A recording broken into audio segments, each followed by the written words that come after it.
महत्वाची बातमी ठाण्यात मनसेकडून बिहार भवन विरोधात बॅनरबाजी करण्यात आली।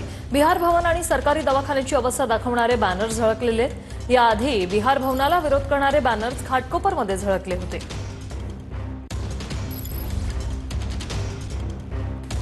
हे बॅनर आपण पाहतो, एकीकडे सरकारी दवाखान्याची अवस्था काय आहे ती दाखवलेली आहे, तर दुसरीकडे बिहार भवनाची ही दृश्य जी आहेत आणि 314 कोटी असंही या बॅनरवर लिहिलंय।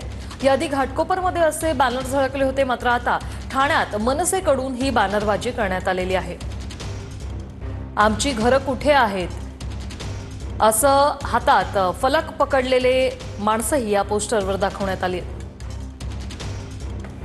मुंबई महापौर पदाच्या शर्यतीत भाजपच्या रितू तावडे यांचं नाव आघाडीवर आहे। रितू तावडे घाटकोपरच्या वॉर्ड क्रमांक 132 मधून निवडून आले। रितू तावडे यांची नगरसेविका पदाची ही दुसरी वेळ आहे, तर महापालिकेत शिक्षण समिती अध्यक्ष त्या होत्या। त्यांचं नाव सध्या चर्चेत आहे।